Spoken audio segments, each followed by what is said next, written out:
Kita mulai Pak ya, sambil nanti menunggu laptop. Assalamualaikum warahmatullahi wabarakatuh. A'udzu billahi minasyaitonir rajim. Bismillahirrahmanirrahim. Alhamdulillahilladzi khalaqal insana fi ahsani taqwim wa faddalahu ala katsirin mimman khalaqa bil in'ami wat takrim wa illa rudda fil hawani wal 'adzabil alim. أشهد أن لا إله إلا الله وحده لا شريك له وأشهد أن سيدنا محمدا عبده ورسوله شهد له ربه بقوله أعوذ بالله من الشيطان الرجيم وإنك لعلى خلق عظيم صلى الله عليه وعلى آله وأصحابه الذين ساروا على النهج القويم والصراط المستقيم وسلم تسليما كثيرا أما بعد. Yang kami hormati pengurus dari DKM Masjid Jabal Rahmah Pak Endang dan kawan-kawan dan seluruh jamaah yang insyaallah dirahmati dicintai oleh Allah Subhanahu wa taala. Tiada kata yang paling indah yang patut kita ucapkan selain rasa syukur kita pada Allah Subhanahu wa taala sehingga di pagi hari ini di hari yang ke-27, betul Pak ya? 27 Ramadan, Allah Subhanahu wa taala masih memberikan kesempatan kepada kita untuk sama-sama mengkaji ilmu-ilmu Allah. Satu di antaranya yang nanti akan saya sampaikan kaitan dengan masalah zakat, infak, sedekah dan wakaf. Salawat salam senantiasa tercurahkan kepada baginda kita Nabi Agung Nabi Muhammad sallallahu alaihi wasallam, nabi yang menjadi panutan suri tauladan bagi kita semuanya. Bapak Ibu rahimakumullah, Rasulullah sallallahu alaihi wasallam ketika hijrah dari kota Mekah ke Yathrib atau Madinah lalu membangun peradaban Islam dimulai dari masjid. Makanya kalau kita tilik di masjid di zaman Nabi itu fungsi utamanya makanul ibadah, tempat ibadah, itu fungsi utama. Tapi Rasulullah SAW tidak hanya menjadikan masjid itu sebagai tempat ibadah, tapi sebagai pusat keunggulan. Apapun problematika keumatan itu diselesaikan di masjid. Ketika ada orang bertikai, maka penyelesaian di masjid. Ketika orang kemudian terkena musibah karena sakit misalnya, atau ada sahabat yang luka karena peperangan, maka masjid fungsinya sebagai mustashfa, rumah sakit. Bahkan Rasulullah SAW mengkader para sahabat yang muda-muda untuk mentalnya lebih kuat, jiwanya, fisiknya sehat, menjadikan masjid sebagai sahatun tadrib ala fununil qital. Masjid itu sebagai tempat latihan strategi perang. Wah, itu zaman Nabi itu ya. Lalu masjid juga sebagai tempat untuk menguatkan pengkaderan ya, dakwah para sahabat ke penjuru dunia. Maka bagaimana agar masjid itu sebagai sumber ilmu? Rasulullah SAW menyatakan man salaka tariqan yaltamisu fihi ilman sallallahu lahu bihi tariqan ilal jannah. Barang siapa yang bermudah-mudah untuk menjalankan perjalanan kepada majlis ilmu ya, majlis zikir, majlis ta'lim, maka Allah mudahkan ia nanti insyaallah masuk ke surganya Allah. Jadi menjadikan masjid itu tempat pembelajaran. Jadi kalau kita lihat di zaman Nabi itu, masjid itu sebagai pusat keunggulan, dari mulai pengkaderan ya, tempat hadirnya tamu-tamu negara, kemudian juga tempat Baitul Mal ya. Baitul Mal dulu Rasulullah mengutus para sahabat secara individu menjadi amil-amil zakat. Lalu pada zaman Umar bin Khattab menjadi Baitul Mal, institusinya terbangun sampai kepada kekhalifahan Utsmani. Lalu sampai ke Indonesia bagaimana zakat dikelola dari mulai individu kemudian dikelola secara profesional. Jamaah sekalian rahimakumullah. Kalau kita lihat potensi zakat di Indonesia itu 327 triliun, bayangin tuh. Jadi zakat setahun itu 327 triliun. Sedangkan wakaf 180 triliun. Nah, pertanyaannya adalah apakah sudah maksimal dikelola gitu ya, baik dihimpun maupun disalurkan, termasuk bagaimana masjid kita di sini Jabal Rahmah juga menjadikan fungsi sebagai Baitul Mal. Dan ingat mustahik kita itu bukan hanya di Ramadan, tapi mustahik kita sepanjang tahun. Oleh karenanya pengelolaan zakat ke depan harus lebih profesional, tidak hanya dilakukan oleh lembaga zakat termasuk Basnas, tapi juga bagaimana masyarakat yang memiliki atau mengelola masjid pesantren di skala lebih kecil di bawah juga bisa mengelola dengan profesional. Pada prinsipnya bagaimana zakat dikelola secara aman syar'i, aman regulasi, aman NKRI, dan juga dikelola secara profesional, prosedural dan proporsional. Oleh karenanya Kalau kita kelola zakat ini secara masif, Bapak Ibu sekalian, secara profesional, maka banyak hal yang kemudian dapat kita lakukan dari masjid ini.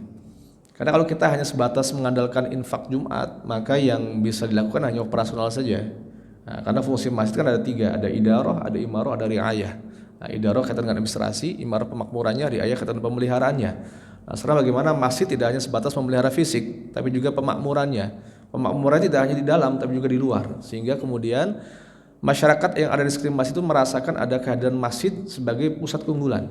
Nah, kalau masjid sudah terlayani, maka masyarakat juga pasti untuk kemudian mau ke masjid itu ringan, karena memang terlayani dengan baik.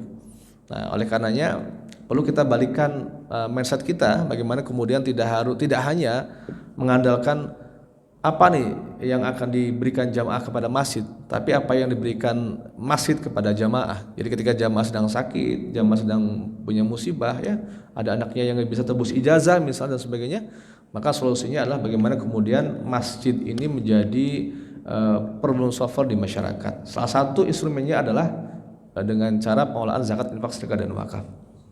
Oke, siap. Oke, makasih. Oke, makasih. Baik. Maka bicara kaitan dengan zakat itu, Rasulullah di tahun kedua Hijriah membangun negara namanya Madinah, menjadikan zakat sebagai sistem fiskal. Selain fai, jizyah, ghanimah, wakaf, infak dan sebagainya. Sampai kemudian Rasulullah mengutus Mu'ad bin Jabal ke Yaman, ya, Abu Bakar As-Siddiq dan Umar di Madinah, Anas bin Malik di Bahrain menjadi amil zakat.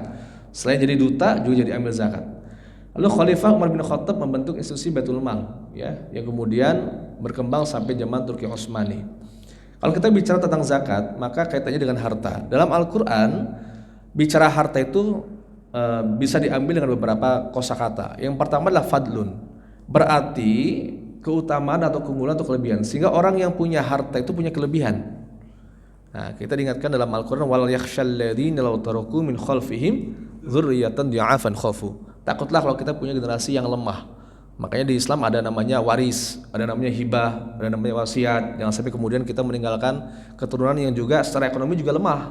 Nah, kalau misalnya ekonominya lemah, akhirnya menjadi benalu dan menjadi tanda petik, ya, sesuatu yang memberatkan buat lingkungan di masyarakat. Semangat kita kemudian untuk menjadi orang yang ikhtiar terus mencari nafkah, tujuannya misinya adalah misi akhirat. Apa kata Nabi? Al-Qayyis man dana nafsahu wa amila lima ba'dal maut. Orang yang cerdas, kata Nabi, orang yang bisa mengelola dirinya dari hawa nafsunya, wa amila, dan bekerja lima ba'dal maut, untuk kehidupan setelah kematiannya. Jadi semua yang kita lakukan, bekerja, cari nafkah, itu tujuannya adalah tujuan akhirat. Wa amila lima ba'dal maut, bekerja untuk kehidupan setelah kematiannya. Kalau sudah kemudian kita tanamkan itu, maka apapun yang Allah rizkikan kita keluarkan, kita infakkan. Ya, karena apa kata Allah? Wa ma anfaqtum min syai'in fa huwa yukhlifu wa huwa khairur raziqin. Apa yang kau tunaikan, kau infakkan, kata Allah, aku ganti, dan Allah Maha pemberi rezeki yang terbaik. Sahabat pernah kumpul dengan para nabi, para sahabat kumpul dengan Nabi, kemudian habis halaqah itu ada beberapa sahabat yang izin, ya, karena bekerja gitu, ya. Ada yang di ladang, ada yang kemudian di properti dan sebagainya. Lalu sahabat-sahabat yang tinggal di Masjid Nabawi, Ashabus Sufa, seperti Abu Hurairah, Salman Al-Farisi dan sebagainya, kemudian mendekati Rasulullah SAW. Ya Rasul, itu sahabat-sahabat yang pergi, mereka sholatnya sama dengan kita, puasanya sama dengan kita, tapi mereka punya fadlun, punya keutamaan. Dengan apa? Dengan hartanya, sehingga mereka bisa berjihad, bisa berwakaf, bisa berinfak, bisa bersedekah. Lah kami ini apa sedekahnya? Nah, lalu Nabi Muhammad kira-kira mengobati gitu, ya, mengobati kegalauan para sahabat yang secara materi tidak sebanyak dengan sahabat-sahabat lain yang punya profesi.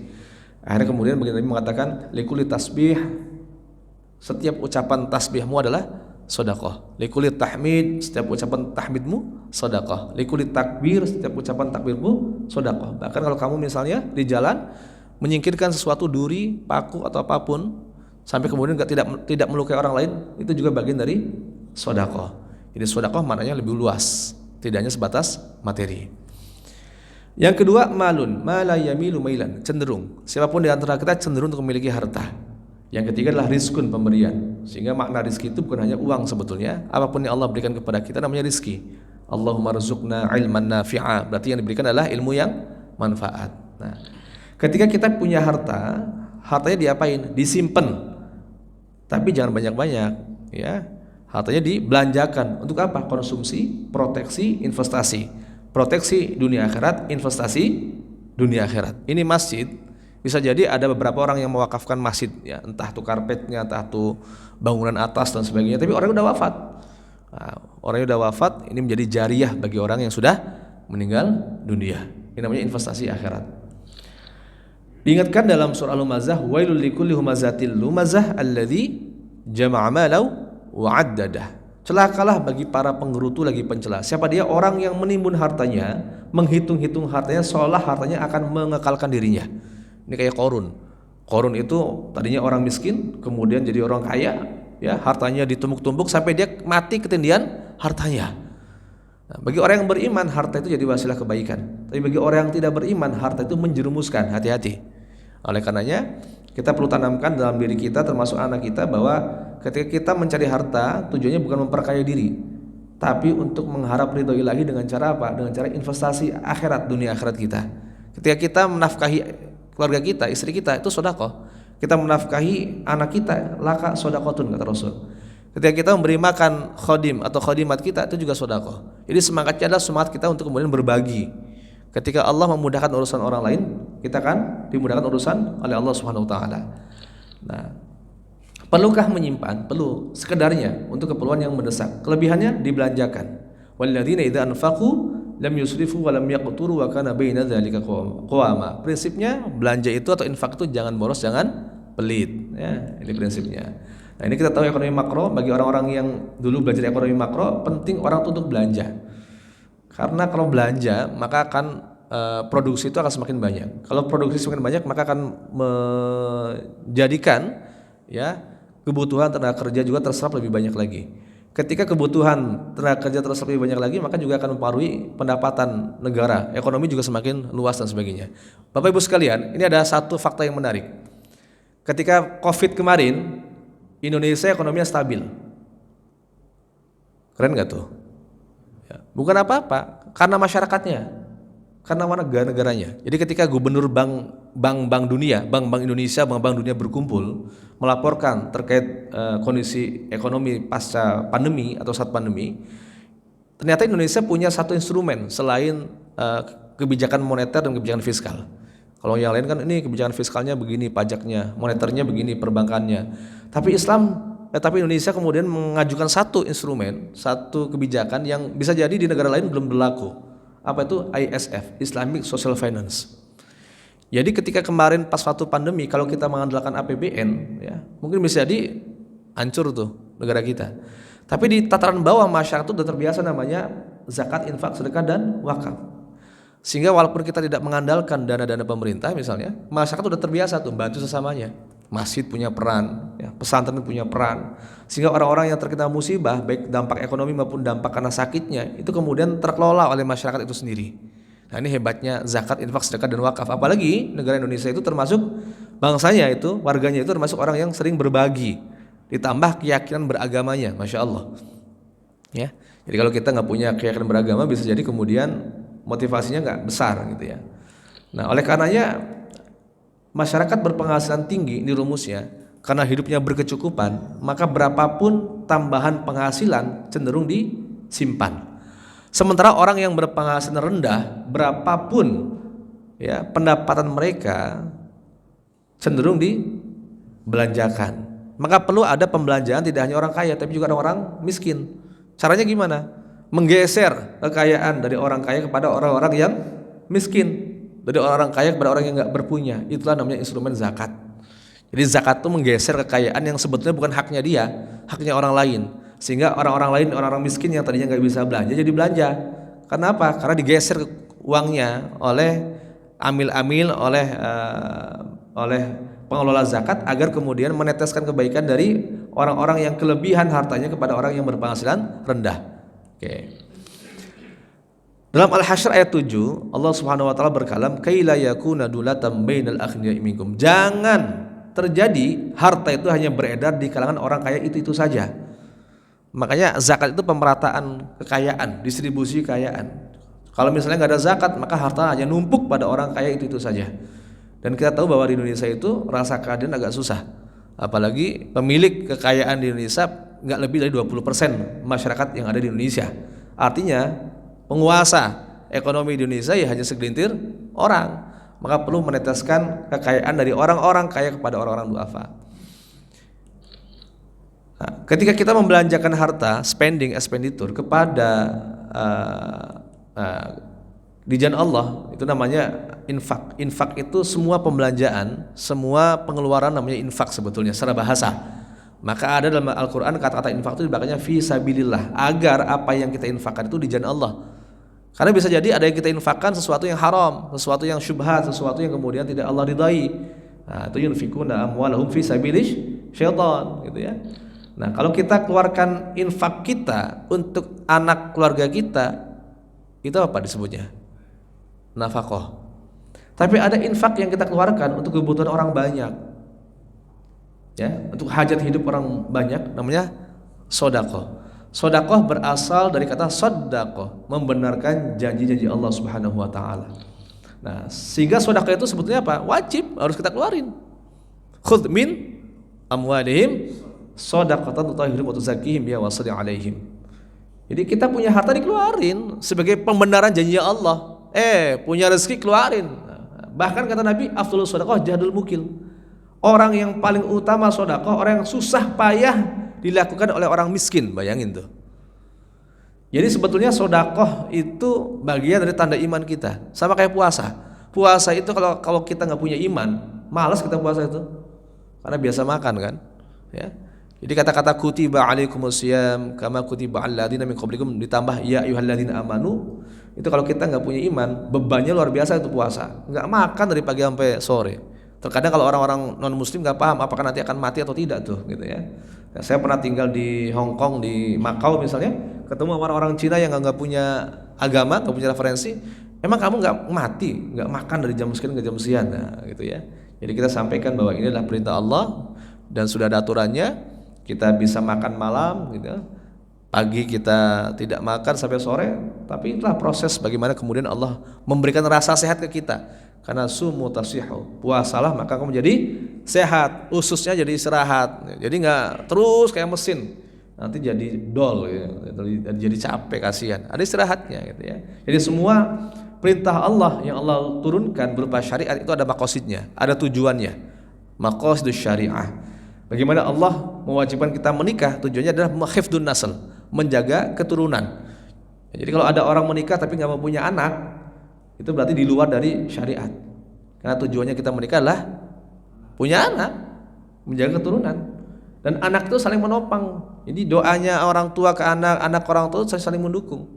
Bahkan ada satu hadis Nabi SAW ketika ditanya oleh seorang sahabat, ya Rasul, saya pengen berbakti kepada orang tua ya Rasul, tapi orang tua saya sudah wafat. Apakah ada cara saya berbakti kepada orang tua? Ada, kata Rasul. Jadi ketika orang tua kita sudah wafat itu bukan berarti hubungan kita putus dengan orang tua kita, masih nyambung. Apa kata Nabi? Ya, as-salatu alaihima wal istighfaru lahuma. Banyakin doa dan minta ampun untuk orang tua kita. Jadi orang tua kita lagi menunggu doa-doanya kita. Jadi bicara doa rabbighfirli wa liwalidayya warhamhuma kama rabbayani shaghira itu bukan hanya doanya anak TPA, doanya kita semuanya. Karena orang tua itu sebetulnya di alam barzah itu mereka masih ada nggak, Pak?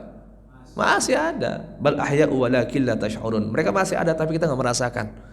Makanya Rasulullah kalau lewat kuburan pasti salam kan? Assalamualaikum ya ahlal kubur wa inna insyaallah bikum lahikun. Tapi nggak nunggu jawaban salamnya, ya Pak ya. Oh, kabur jawaban. Tapi yakin ada nggak? Yakin. Kalau nggak yakin ngapain Rasulullah lewati kuburan ngasih salam? Emang di batu nisan salamnya? Enggak, tapi ada makhluknya yang namanya hamba Allah. Yang bentuknya apa? Ruhani. Ruhani yang mana? Ya, kita ini manusia yang bentuknya ruhani tapi kemudian Allah lapisi dengan casing, dengan badan. Ketika usia 4 bulan, ketika seorang ibu hamil, cabang bayinya sudah ada dalam gumpalan darah menjadi gumpalan daging, lalu belum sempurna, maka kata Allah wanafaqtu fihi mir ruhi, kutipkan bagian dari ruhku, sempurnalah manusia. Bayangin kalau kita, nih saya berhadapan dengan jamaah Jabal Rahmah, ruhnya aja gentayangan, gimana tuh Pak? Akhirnya kalau misalnya ada badan kita salaman, kita bisa sentuh dan sebagainya. Tapi ini badan hanya casing, hanya tumpakan, badan ini hanya tunggangan dunia saja. Makanya kata Nabi, sungguhnya Allah la yanzuru ila suwarikum wa amwalikum ajsadikum atau suwarikum wa amwalikum. Allah enggak mandang rupamu, fisikmu, jasadmu. Tapi yang Allah pandang adalah qulubikum wa amalikum. Karena apa? Badan ini hanya tunggangan, hanya pakaian saja. Yang nanti ketika kita wafat dilepaskan. Makanya ada mati, ada wafat. Mati itu badannya. Nah, dulu kalau Nabi Adam masih dalam bentuk tanah liat, Allah niupkan ruhnya dari mulai kepalanya sampai ke kakinya. Ketika dicabut ruhnya dari mulai kaki ke kepala. Coba lihat Pak, kakinya dingin nggak tuh? Nah, kalau dingin kita panggil ambulan tuh ya. Pak, dingin nggak tuh kakinya tuh? Ya. Jadi ketika nanti kita wafat itu ada wafat, ada mati. Mati itu badannya. Kalau sudah mati berpisah dengan ruh jasad kita, ya sudah nggak ada hayat, sudah nggak ada setrum, ya nggak bisa ngapa-ngapain tuh badan kita.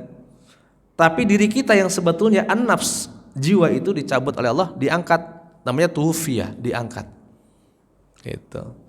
Lalu kemudian masuk ke alam barzakh, lalu kemudian masuk ke dimensi lain, namanya alam barzakh, yang kemudian kalau kita ibaratkan kayak akuarium, ya bisa ngelihat luar tapi nggak bisa nembus. Makanya orang-orang tua kita masih bisa lihat kita di dunia, tapi dia nggak nembus. Orang tua kita bisa lihat juga surga neraka, tapi nggak bisa nembus. Nah, mereka hanya pilihannya dapat dua, antara nikmat kubur atau nikmat kubur. Nikmat itu anugerah, kalau nikmat itu siksaan. Nah, bedain tuh. Makanya kalau kita sholawatan hati-hati bacanya. Ilahi la ilahi salimil ummah minal afati wan niqmah, bukan ni'mah. Karena ilahi salimil ummah. Ya Allah selamatkanlah umat dari niqmah. Jadi nikmat sama nikmah beda makna. Jadi orang tua kita di surga kita harapkan dapat nikmat bukan niqmah. Salah satunya dengan doa dan juga apa? Dengan sedekah jariyah, dengan wa infadu adihima. Kalau orang tua punya janji lalu kita niatkan, ya Allah ini sedekah buat masjid, pahalanya buat orang tua. Nyampe enggak, Pak? Nyampe. Ihda'us thawab, dengan pahala yang kita sampaikan melalui apa? Melalui sedekahnya kita. Jadi intinya hubungan kita dengan orang tua itu masih nyambung, bukan putus segalanya ya. Oke, sedekah itu wajib dikeluarin ya. Nah, sedekah yang minimal, yang konsumtif, limited, itulah yang disebut dengan zakat.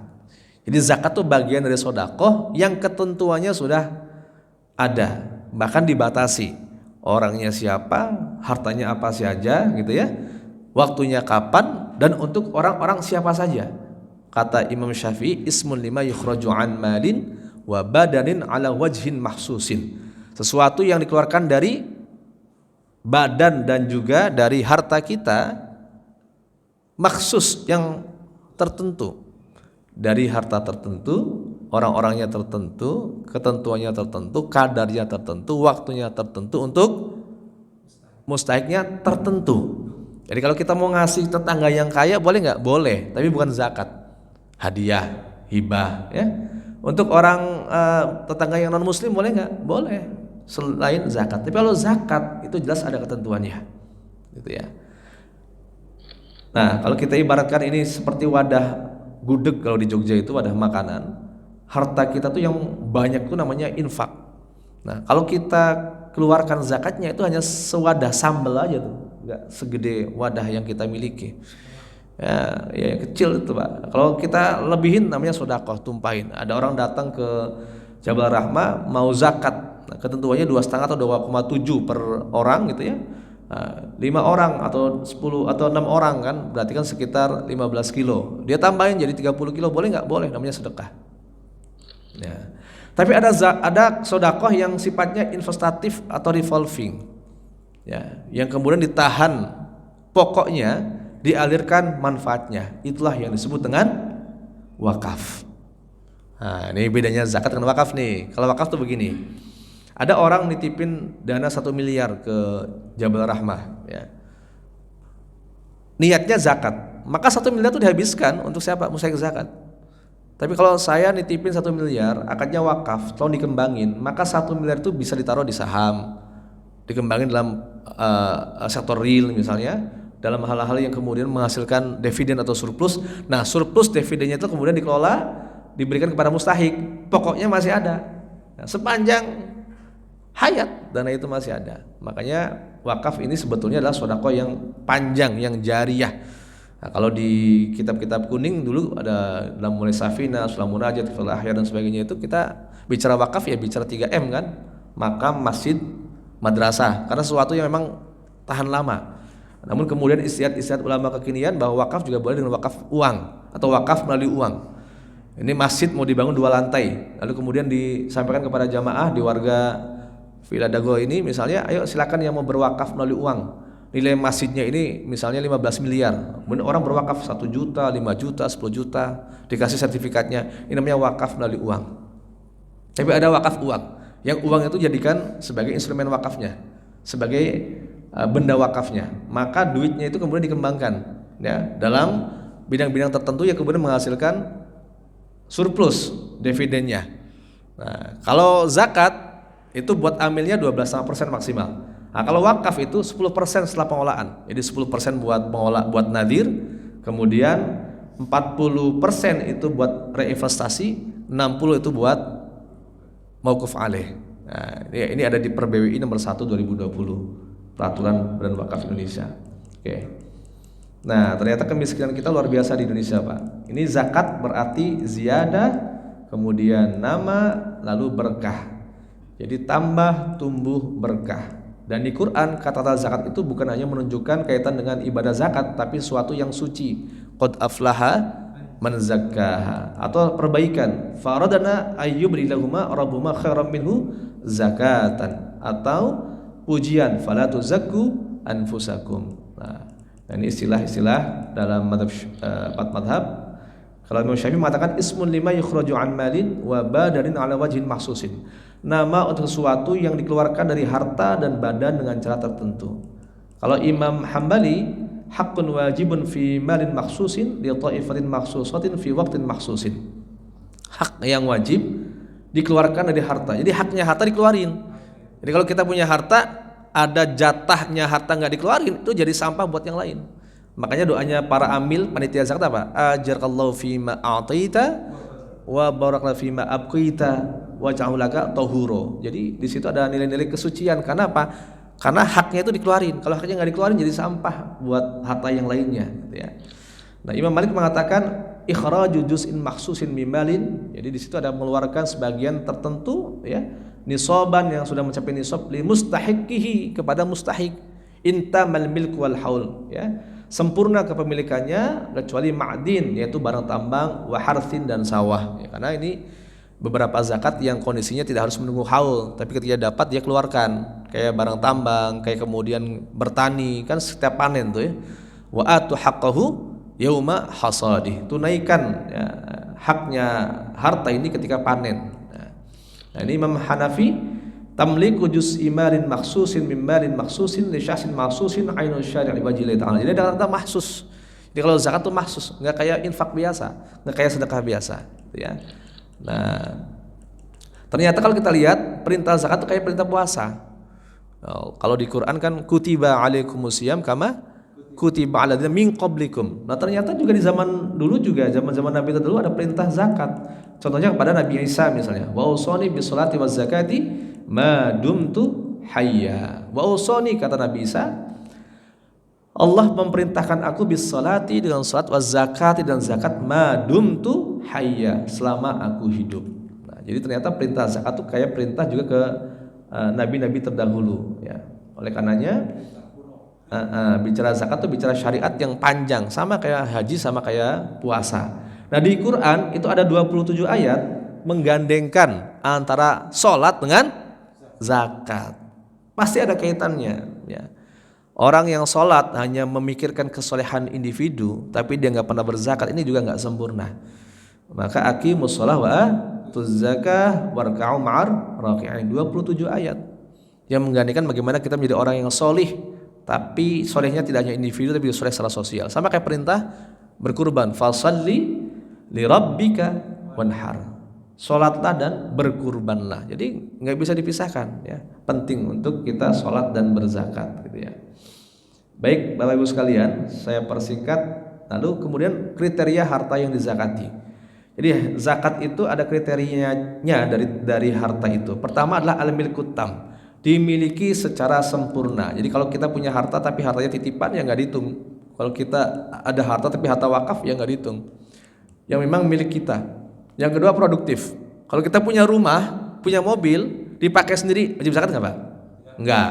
Tapi kalau disewakan rumahnya, direntalkan mobilnya, bisa kena wajib zakat nggak? Bisa kena wajib zakat. Yang ketiga, melebihi nisab. Nisab itu batas minimal dikatakan kita itu orang yang mampu atau orang yang wajib berzakat. Nanti contoh misalnya begini, harta investasi atau simpanan, emas, perak, duit, tabungan, deposito, saham, dihitung dalam setahun mencapai 85 gram emas, 1 gram misalnya 1 juta, berarti 85 juta, maka kena zakat setiap tahunnya 2,5%. Iya. Atau misalnya kita ketika panen padi, ya, atau tumbuhan yang lain mencapai 653 kg gabah, 6 kintal, maka wajib berzakat 5 atau 10%. Ini namanya nisab. Orang punya ternak, memelihara ternak, kambing, 1 tahun 40 ekor kambing, maka wajib zakatnya 1 ekor kambing. Orang punya 10 ekor sapi yang dipelihara, maka zakatnya 1 ekor sapi. Jadi ini kaitan dengan batas minimal.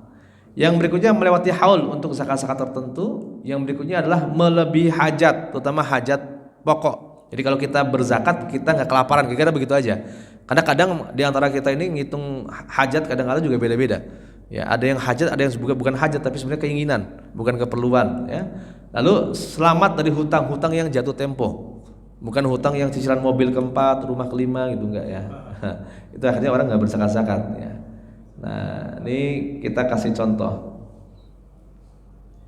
Kaitan dengan zakat itu ada di regulasi PMA 52, Peraturan Menteri Agama 52 2014 sama PMA 31 2019. Artinya gini Pak, bicara zakat itu sekarang sudah ada regulasinya, nggak kayak dulu, ya. Karena apa?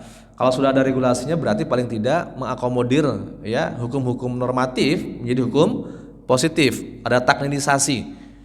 Indonesia itu bukan negara Islam, ya, tapi selama ini syariat Islam sudah diakomodir. Contoh Undang-Undang Pernikahan tahun 74, Undang-Undang Wakaf tahun 2004, Undang-Undang Haji 2019, Undang-Undang Zakat 2011. Artinya apa? Semua syariat itu sudah diakomodir kecuali jinayat, pidana. Nah, itu belum semua kriminal, belum semua diadopsi atau taklinisasi. Nah, zakat itu sudah ada. Karena ini masalah ranah fikih. Fikih itu kan pemahaman. Terkadang di antara kita aja pemahamannya berbeda. Ini jamaah yang Jabar Rahmah aja terkait dengan sholat subuh misalnya 2 rakaat, ada yang duduknya iftirosh, ada yang tawaruk. Ini kan ikhtilaf. Kita pulang-pulang nyentuh dengan istri, ada yang batal, ada yang nggak batal. Ya. Kata istrinya, mah, pak, salaman, jangan batal. Ada yang gitu juga kan? Ada yang nggak batal. Ini fikih. Nah, di masalah zakat juga ada fikih, ada ikhtilafnya. Ya. Terkait dengan zakat penghasilan lah, profesi misalnya, atau pengembangan harta yang bisa jadi di zaman Nabi itu belum berkembang, kemudian sekarang mulai berkembang. Contoh investasi, di zaman Nabi yang bicara investasi hanya emas perak, nggak ada lagi yang lain. Dan emas perak juga sebagai alat tukar. Pertanyaannya sekarang adakah investasi selain emas perak? Banyak, deposito, saham, obligasi, sukuk, ya kan? Nah, apakah itu kemudian bisa disakati? Ya kias, bisa disakati. Contoh lagi misalnya pertanian itu kan bukan sawah kalau di Timur Tengah. Emang ada adanya kurma atau gandum gitu ya. Walaupun beberapa negara Arab sekarang sudah mulai ada pertanian. Waktu saya di Mesir dulu 2008 S2 itu di Tonto, daerah persawahan itu udah mulai ada sawah. Kemudian ada di daerah Ismailiyah itu dekat arah ke Palestina, ke Gaza itu, ke arah Rafah itu ada namanya mangga Soekarno. Mangga Soekarno. Ternyata mangga bibitnya dibawa oleh Pak Karno dulu. Plus termasuk tanah-tanahnya. Akhirnya tadinya padang pasir jadinya mangganya banyak banget. Nah, kalau pas musim panas paling enak minumnya asir mango, jus mangga. Karena di sana jus mangga itu asli mangganya, nggak ada yang campuran gula gitu ya, nggak ada campuran air, memang betul-betul jus mangga asli. Ya, kalau di kita kan rata-rata kan campur-campur. Ya, itu dia ya, campur gula sama kayak tebu, ya asop dan sebagainya. Nah, kalau kita lihat pertanian misalnya perkebunan kan nggak hanya sawah, nggak hanya gandum. Kalau di Indonesia ada nggak produksi-produksi yang nilainya lebih daripada nilai sawah? Ada, palawija misalnya, atau misalnya karet, ya, sawit. Kena zakat nggak? Nah, pada aja kena, masa dia nggak kena? Nah, ini contoh. Contoh lagi misalnya binatang. Binatang bisa jadi Timur Tengah ya hanya unta sama kambing. Pertanyaannya ada nggak binatang lain yang kemudian kalau kita budidayakan itu ternyata mahal harganya? Banyak. Ikan cupang misalnya. Oh, cupang tuh mahal loh, ya Pak. 1 ekor aja tuh bisa sampai ratusan juta itu kalau pas lagi rame-ramenya itu kan. Kena zakat nggak? Kena zakat. tapi nanti masuknya bukan per ekor ngitungnya, tapi sebagai alat komoditi, ya, jual beli nanti. Nah, kalau dia pasti jual beli setahun mencapai 85 juta, karena zakatnya 2,5%. Nah, ini zakat mal, ini pentingnya kita kemudian paham. Jadi zakat tuh nggak hanya zakat fitrah terus enggak. Padahal juga istilahnya juga salah, bukan zakat fitrah, zakatul fitri sebetulnya. Zakat karena ketemu Idul Fitri atau zakat karena berbuka kembali. Nah, sedekahul fitri sama kayak amal jariyah, kan secara nahwu kan salah. Amalun jariyatun kan salah. Harusnya sedekah, kalau amal ya sholih. Kalau sedekah baru jariyah. Teman di kita ya begitu. Ya, zakat fitri, zakatul fitri atau sedekahul fitri. Nah, zakat itu ada perolehan, Pak. Zakat yang diperoleh. Dalilnya apa? Dalil umumnya ya ayyuhalladzina amanu anfiqu min thayyibati ma kasabtum wa mimma akhrajna lakum minal ard. Jadi kata-kata anfik ini juga menunjukkan kata-kata zakat. Sama kayak innamas shadaqatu lil fuqara'i. Nah, kata-kata sedekah tapi menunjukkan zakat. Zakat itu bagi siapa? Masakin, fuqara dan sebagainya. Nah, kata-kata di sini, hai orang yang beriman, keluarkanlah hartamu dari apa-apa yang baik dari usahamu. Wa mimma akhrajna lakum minal ard, dan sesuatu yang dikeluarkan dari perut bumi. Maka kemudian muncul di sini kategorinya ada hasil pertanian, hasil ternak, hasil tambang, hasil temuan, hasil pekerjaan dan sebagainya. Lalu ada komoditi, orang jualan, ya, niaga, emas, perak, investasi, ya, komoditi ternak kayak cupang, kayak ikan lele, itik dan sebagainya, ikan arwana, itu masuk pada komoditi. Nah, kalau dihitung dalam setahun mencapai 85 gram emas, zakatnya 2,5% setiap tahun itu, sampai kemudian hartanya di bawah nisab. Lalu yang ketiga, harta yang tersimpan sebagai alat produksi, hartanya nggak dizakati tapi hasilnya dizakati. Contohnya apa? Sapi yang fungsinya memerah jadi susu. Sapinya yang perah itu nggak dizakati tapi perahan susunya itu yang dizakati. Namanya mustakholat. Sama kayak misalnya rumah nggak dizakati kalau dipakai, tapi kalau rumah disewakan itu bisa kena zakat, gitu ya. Terakhir, nah, ini waktunya udah mau syuruk ya. Kaitan dengan masalah, nah ada pendapat dari ulama kontemporer yang ini jadi rujukan juga walaupun ini debatable, ya, namanya Syekh Yusuf Qaradawi ya, kaitan dengan sebetulnya jenis zakat sekarang itu apa sih, gitu ya. Nah, karena memang sistem ekonominya udah mulai berubah. Pertama, dikategorikan sebagai objek zakat dan masuk ke PMA 52 2014 beberapa ini. Pertama, az-zahab wal fiddah. Makna az-zahab wal fiddah itu bukan hanya emas perak, tapi semua permata, benda-benda yang punya nilai dan bisa sebagai alat investasi itu kena zakatnya. Mau berlian, mau intan, mau logam mulia itu bisa kena.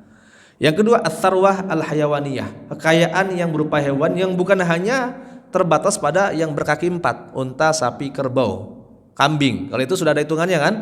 Tadi berapa Pak? 40 ekor kambing, 1 ekor kambing zakatnya. 10 ekor sapi, 1 ekor sapi. 5 ekor unta, 1 ekor kambing. Ini zakat hewan ternak. Tapi ada hewan ternak yang kemudian nilainya juga ekonomis, itik, ya, lele, burung, ya, kemudian tadi saya bilang cupang. Nah, ini nanti dizakati setiap tahunnya. Misalnya Ramadan ke Ramadan yang akan datang dihitung nilainya lebih dari 85 juta karena zakat 2,5%. Lalu ats-tsarwah az-zira'iyah, kekayaan yang tidak hanya kepada padi, jagung, gandum, tapi juga ada cengkeh, tebu, palawija, karet, sebagainya, itu kena zakat juga.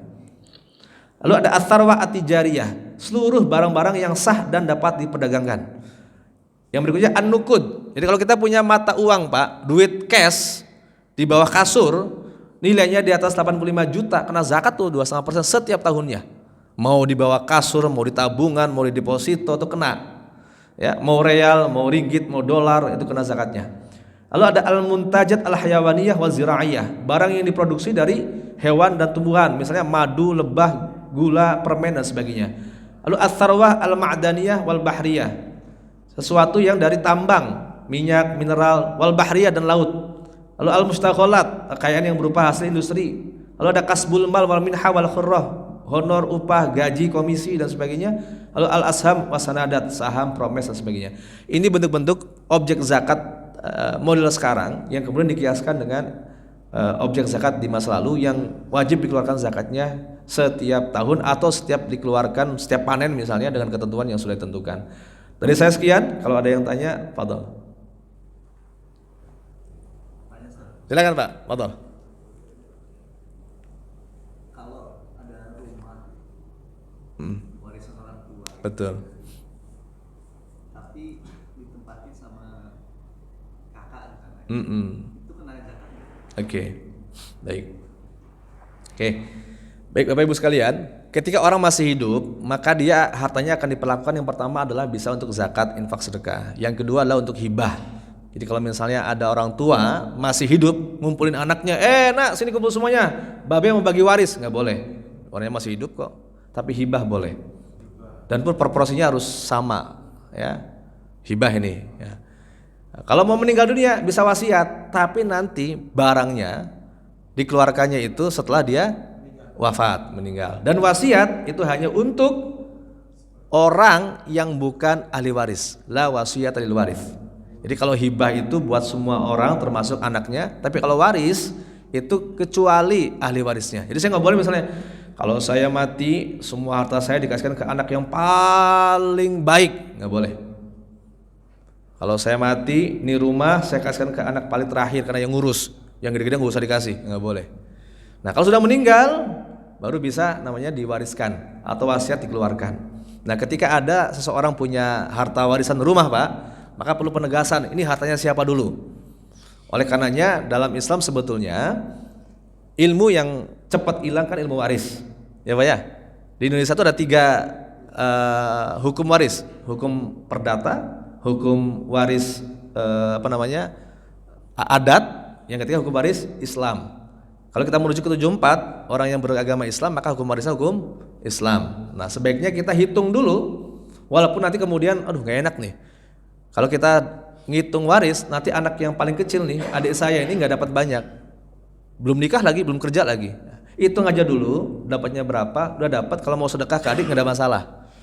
Nah oleh karenanya terkait dengan yang disampaikan Bapak tadi, kita kembali ke pertanyaan apakah itu rumah itu milik siapa? Miliknya kakak, adik atau siapa? Itu dulu.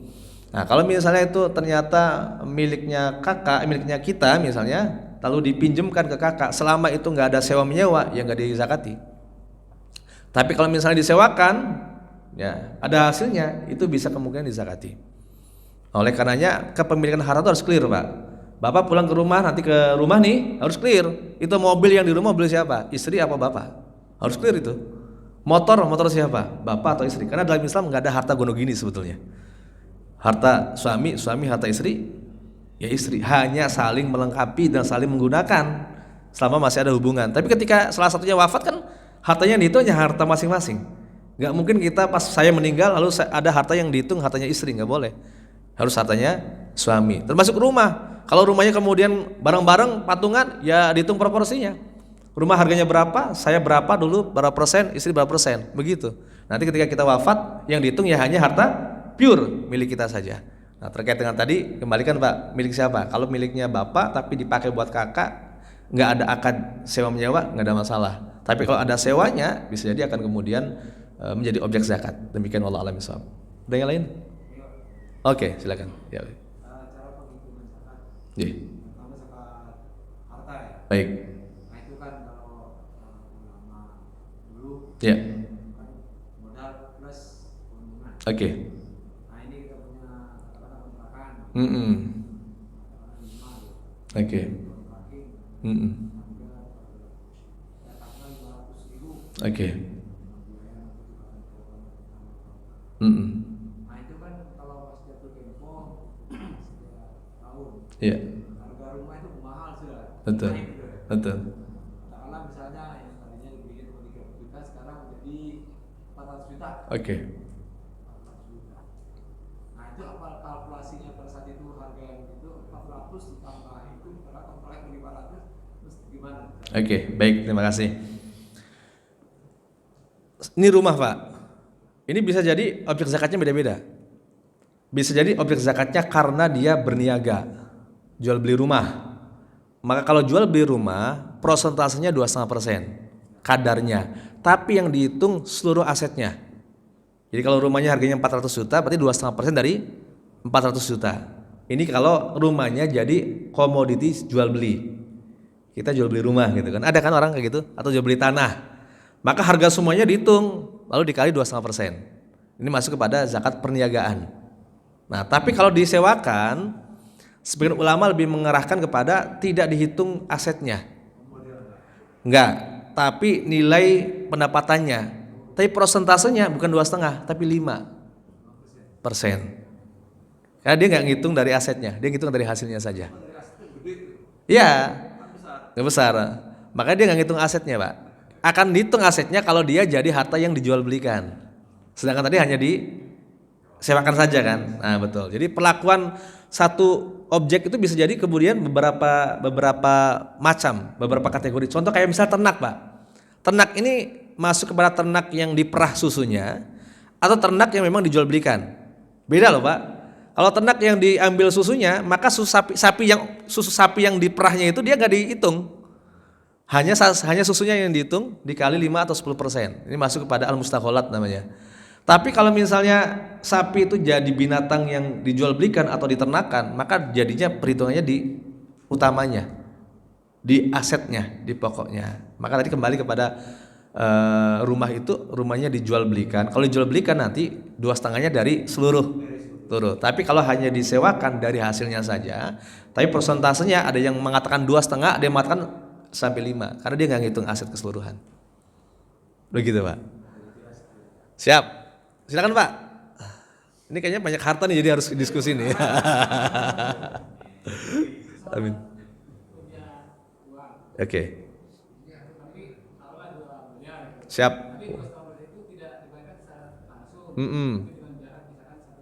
Oke. Baik.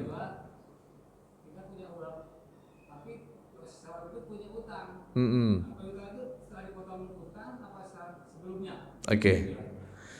Baik, terima kasih. Kaitan dengan masalah zakat yang sifatnya dana simpanan atau investasi gitu ya. Karena dana simpanan investasi itu fluktuatif, termasuk orang jual beli kan fluktuatif, Pak.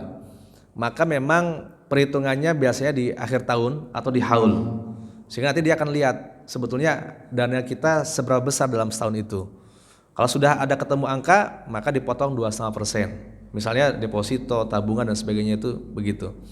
Tapi kalau ada pemahaman terkait zakat penghasilan misalnya, zakat penghasilan itu ada di Fatwa MUI nomor 2003, nomornya saya lupa, dan ada di PMA 31 2019. Kalau orang punya penghasilan setiap tahunnya itu mencapai 85 juta atau rata-rata 6,8 juta setiap bulan, maka dia berzakat setiap tahun atau bisa ta'jil dicicil setiap bulannya.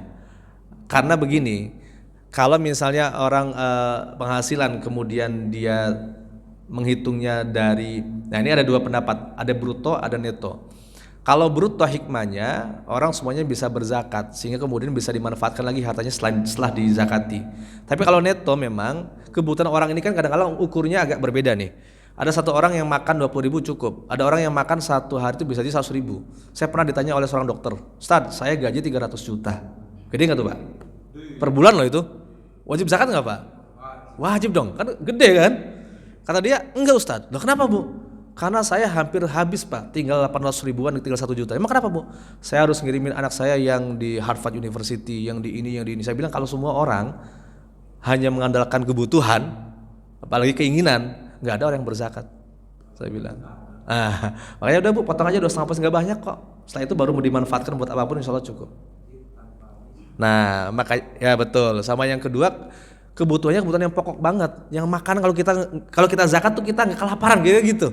Tapi kalau misalnya kita zakat kelaparannya makanan yang enak gitu ya, jadi susah ngukurnya. Karena setiap kita berbeda-beda. Begitu, Pak. Jadi, tapi kalau dibayarkan setiap bulan gimana? Ya tadi itu konsepnya kayak zakat penghasilan bisa dicicil setiap bulannya. Tapi kalau yang sifatnya investasi karena fluktuatif, kalau penghasilan kenapa bisa setiap bulan? Karena dia rata gajinya. Udah kelihatan. Terutama yang memang gajinya flat.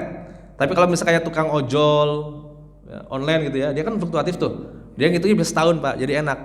Karena kadang-kala dia ada 10 juta sebulan, ada juga pas lagi 3 juta, dihitung. Pas hitung ternyata masuk tuh, di angka 85 juta ya sudah. Dikalikan 2,5%. Nah, yang kedua apa tadi? Oke, baik. Nah, termasuk zakat, termasuk hutang. hutang itu sebenarnya bisa pengurang zakat, pengurang untuk objek zakat, tapi hutang yang mana dulu nih? Nah, dikatakan hutang yang jatuh tempo. Jadi kalau hutangnya bisa dibayarkan tiap bulan, nah ketika dia pas bayar zakat ternyata hutangnya saat itu ada, boleh dikurangi, Pak. Nah, boleh dikurangi. Karena kalau misalnya nunggu hutang-hutang semua lunas, mungkin bisa jadi ya nggak berzakat. Dan yang kedua, hutangnya hutang yang kebutuhan pokok, bukan hutang tadi cicilan mobil, motor gitu ya. Kira begitu, Pak. Wallahu a'lam bishawab. Silakan. Terkait dengan zakat fitri, Oke. kan ketentuannya penjual itu 3,5 liter yang biasa dikonsumsi. Oke. Kadang-kadang di masyarakat kita lihat kan para pengelola amil itu menyesuaikan, misalnya ada muzaki yang ingin menggunakan uang. Nah, kadang-kadang kan standar ini khawatirnya bagaimana menjaga kehati-hatian, misalkan ada jamaah muzaki yang biasa makan beras premium, beras merah. Oke. Ini kan ketika amil itu menetapkan harganya generalisir, misalkan harganya 22.000 Oke. per liter, itu kan berarti kan tidak dihitung misalkan Hmm. bukan yang biasa dikonsumsi. Nah, Oke. bagaimana menjaga kehati-hatian dan mengedukasi muzakinya? Baik, terima kasih. Ya. Jadi untuk zakat fitri, zakatul fitri itu kan sebetulnya makanan pokok nih pemahamannya mazhab Syafi'i. Kutul bilad itu. Kalau di teks-teks kan nggak ada namanya rus, kan nggak ada. Yang ada apa, Pak? Tamr dan kumh, ya, kurma dan gandum. Lalu kemudian Imam Syafi'i menjelaskan intinya makan pokok dimanapun dah. Karena apa? Tujuannya tu'matan lil masakin. Jadi makanannya orang miskin. Kira-kira begitu. Khawatir kalau dikasih yang lain, saya zakat dikasihnya laptop kan dia nggak makan jadinya gitu kan. Dia harus jual dulu misalnya.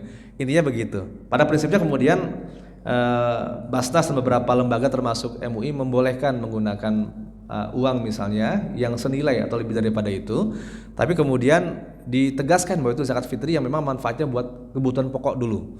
Jangan sampai kemudian nanti si mustahik malah dimanfaatkan buat yang lain, buat rokok misalnya, buat main judi online, jangan sampai ini ya. Tapi buat makan pokoknya, terutama untuk membahagiakan malam lebaran. Nah, permasalahannya di Indonesia ini kan kalau beras ini kan belum jadi makanan, Pak. Iya enggak? Beras itu kan makanan belum menjadi makanan. Kalau kurma kita bisa langsung makan, tapi kalau beras kan perlu ada lauk, gasnya dan sebagainya. Maka ada kemudian ikhtiyat strategi, ya udah dikasih zakat berasnya, dikasih juga uangnya. Itu strategi dalam hal memberikan. Dan ingat satu mustahik itu boleh loh lebih dari 2-3 muzaki penerimaannya. Jadi jangan sampai dibuat rata 2,5 saja, nggak usah. Kalau bisa 5 atau 10 jadi pantas. Jadi satu mustahik itu misalnya 10 kg beras ditambah uang sekian buat lauk pauknya, buat apa. Jadi dia merasa begitu. Nah, kaitan dengan tadi sebetulnya ketentuannya bukan kepada makannya si muzaki, itu lebih kepada afdolnya atau lebih baik kepada kita tuh makannya segitu, pantasnya kita makannya lebih daripada apa yang kita makan. Sama kayak fidyah.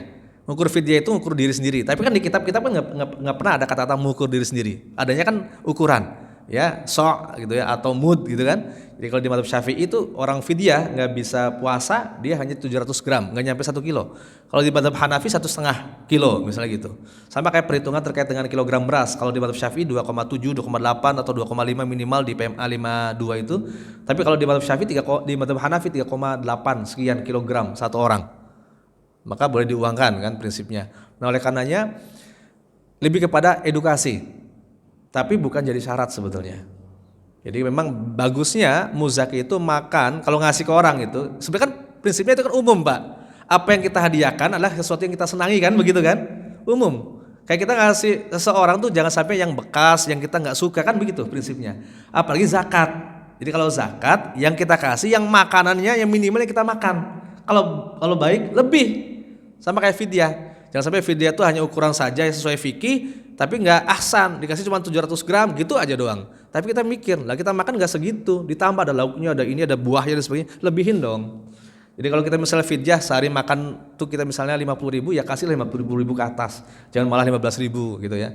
Ini karena memantaskan diri sesuai prinsip umumnya. Tapi secara hukum fikihnya nggak ada masalah, karena kita lihatnya dari bobot timbangannya 3,5 liter tadi. Ya, ahsannya dibuat gitu. Nah kemudian Basnas membuat rata-rata. Oh, kalau Tangsel ini berapa ya?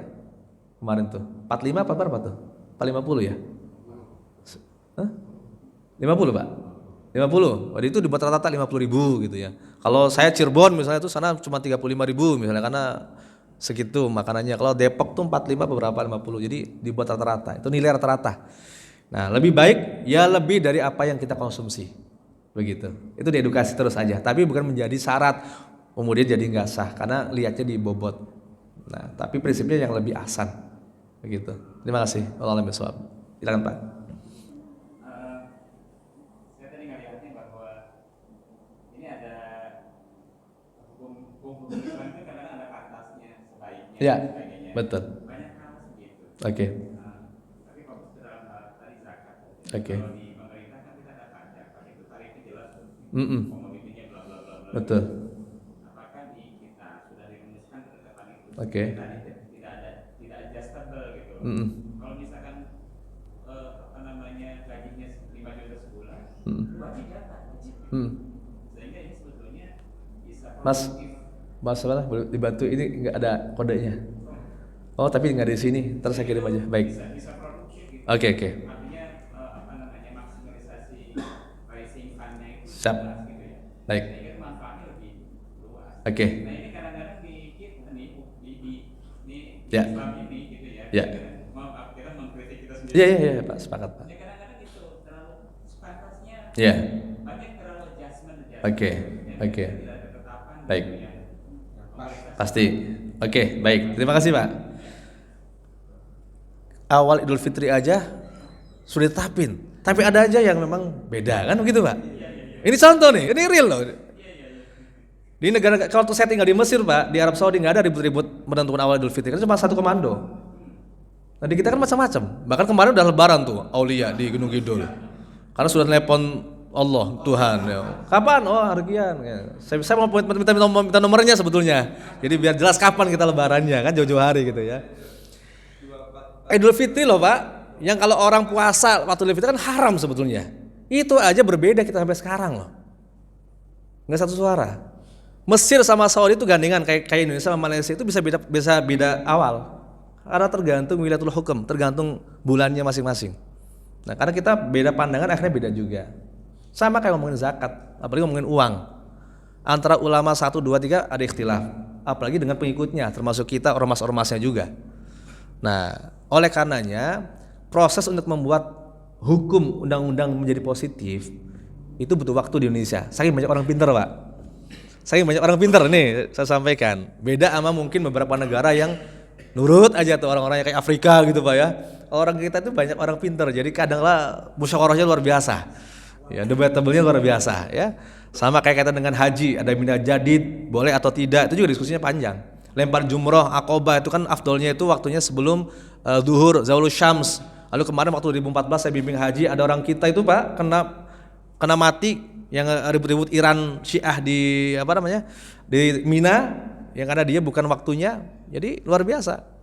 Contoh misal tadi Pak, kayak misalnya lempar jumrah akobah itu afdolnya itu adalah Rasulullah itu ngelakuinnya adalah sebelum zawalul syams. Berarti sebelum melingsir, sebelum zuhur. Cuman kalau sekarang dilakukan di satu waktu kan berabe. Di zaman Nabi masih jumlahnya mungkin ratusan bahkan ribuan. Ini jutaan orang ngumpul satu waktu ngelempar semua Pak. Akhirnya kemudian ada istihad, ulama Saudi membuat aturan. Oh, warga Asia Tenggara jam sekian, Arab sekian. Nah, orang kita tuh dapatnya kalau nggak satu siang setelah zuhur. Nah, tapi ada beberapa ormas tertentu ya, pemahaman tertentu yang pokoknya kan susah kan?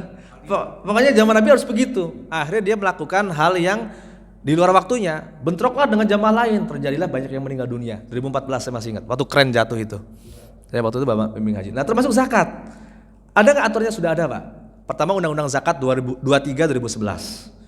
Yang kedua ada PP sampai pada PMA, Peraturan Menteri Agama sudah ada 2014. Apa aja objek zakat itu? Tambang, emas, perak, pengas, ada semua, termasuk kadarnya ada. Itu aja masih debatable. Sebetulnya hukum yang dibuat ya melalui musyawarah kemudian ada taklinisasi harusnya meminimalisir ikhtilaf, perbedaan. Nah, itu fungsinya adanya undang-undang dan sebagainya, Pak. Karena itu rumusannya panjang. Jadi sebenarnya sudah ada di PMA Peraturan Menteri Agama 52 tahun 2014 dan PMA 31 tahun 2019. Di situ ada ukurannya. Kalau tambang berapa persen, kapan keluarnya. Kalau zakat emas, perak, investasi dari mana saja, kapan, sudah ada ukurannya. Nah, termasuk zakat fitrah juga sudah ada. Cuman memang tidak ada keterangan tambahan tuh. Harus sesuai dengan apa yang dimakan, enggak gitu. Karena memang dalam Islam itu ada fikih, ada ahsan. Ya, fikih itu kan salah bener, halal enggak. Kalau ahsan itu baik atau tidak. Sama kayak kita sholat. Bapak-bapak di sini nih, boleh nggak pakai sarung? Ya boleh. Kan bukan pakai sarung, nutupin aurat. Ternyata ibu-ibu, bapak khususnya ada yang pakai celana olahraga, tapi nutupi pusar sama dengkul. Sah nggak? Ya sah, fikihnya. Tapi ahsan nggak? Ya nggak ahsan, kan gitu kan. Sama kayak misalnya kita nyembelih kurban. Fikihnya apa? Hulkumnya terpotong, marinya terpotong, itu fikih. Tapi kemudian dia sampai nggak lihat si binatang ke binatang lain lagi disembelih, itu namanya ahsannya begitu. Adabnya, etikanya begitu. Ya gitu Pak. Tapi untuk fikihnya ukurannya sudah ada. Bapak cek ya, PMA 52 2014, termasuk ngitung zakat fitrah juga ada di situ. Tapi nggak ada sampai kepada harus begini berasnya enggak. Cuman hitungannya di kadar. Karena kita ngaji di Safina, Salam Munajat, ya, Kifatul Ahyar misalnya, ya memang nggak ada itu. Cuman memang baiknya karena untuk nilai keafdolan kira-kira begitu. Begitu Pak. Allah a'lam bishawab. Cukup ya? Cukup. Baik, terima kasih. Semoga manfaat. Mohon maaf kalau salah kata. Mudah-mudahan bisa jumpa lagi, bisa ngaji lagi. Karena memang zakat itu panjang. Belum kita ngomongin wakaf Pak. Ya. Gimana? Oh ya, masalah duit. Ya. Tapi ini penting. Saya waktu ngaji di pondok tuh agak dikit ngomongin zakat mal itu. Yang dibahas tuh zakat fitrah terus. Saya lagi mikir. Sekarang udah mikir. Jangan kayaknya kan nggak punya duit kali ya gitu ya. Jadi malnya nggak dibahas lebih dalam. Nisab, oke. Oke. Ya. Kalau duitnya masih ada di atas 85 masih kena zakat. Oke. Iya. Ya kalau berkurang nggak kena. Kalau betul. Tapi kalau ada tambahan lagi nilai lagi dan nilainya masih di atas 85 tetap kena. Gitu Pak. Karena itu kaitan dengan kelebihan kekayaan. Nah, satu lagi nih, Ustadz, kalau saya nggak punya duit tapi nggak nyampe 85 juta, nyampe hanya 83 juta, tapi saya punya emas, punya ini. Nah, ada sebagian ulama berpendapat karena ilatnya sama, jenisnya sama, bisa digabung. Tapi kalau ternak dengan duit ini nggak bisa digabung, jenisnya berbeda. Kemudian misalnya sawah dengan duit nggak bisa digabung. Tapi kalau duit, saham, ya, deposito, tabungan, jenisnya sama, emas termasuk bisa digabung. Kalau mencapai 85 gram emas, 2,5% setiap tahun sampai nilainya di bawah. Begitu Pak. Kalau hari ini kita dapat duit 1 miliar, belum dijakatin dong. Baru pokoknya itu depan. Ya, kalau diniati itu investasi atau sebagai, kalau itu sebagai penghasilan bisa langsung kena. Kalau dia ditabungin, didepositokan, ya setahun, betul. Oke, tergantung. Ini mau ditaruh di mana? Kalau di bank syariah, maka dia dengan dividennya, dengan surplusnya. Tapi kalau misalnya di non syariah, bunganya nggak diambil. Bunganya titip di Masjid Jabar Rahmah, dikasih buat toilet, buat jalan umum boleh. Ya, jadi bunga itu sudah ada aturannya Pak. Jadi boleh dimanfaatkan, tapi bukan buat mustahik langsung, buat makanan, tapi buat fasum, itu baru boleh. Bunga-bunga itu, bunga-bunga lah ya, itu bisa dipakai buat fasum. Jangan, ya, karena nanti dibuat mustahik. Ya. Pendapat ulama hati-hati kalau itu sesuatu yang masih, kalau di sebagian ikhtilaf, sebagian haram kan malah. Jangan dihitung, kita yang pokoknya saja. Kecuali yang syariah, dia ada dividen surplusnya, dihitung, ditambahin. Begitu. Kalau saham sekarang udah hampir 80% syariah Pak. Kecuali yang saham bir, ya jangan diambil lah ya. Iya, SBN kan sekarang udah syariah, udah ada ya DEX, sudah ada syariah sendiri. Udah cukup banyak lah. Ya, yang konvensional sebenarnya sudah dikit. Banyak syariahnya. Ya. Begitu ya Pak ya? Kita akhiri dengan istighfar dan doa kafaratul majlis. Astagfirullahaladzim, subhanallah wa bihamdika, asyhadu an la ilaha illa anta, walhamdulillah. Terima kasih. Saya dekat rumahnya di Pondok Petir Pak, jadi nggak jauh dengan sini. Mudah-mudahan dia bisa diskusi lagi. Assalamualaikum warahmatullahi wabarakatuh.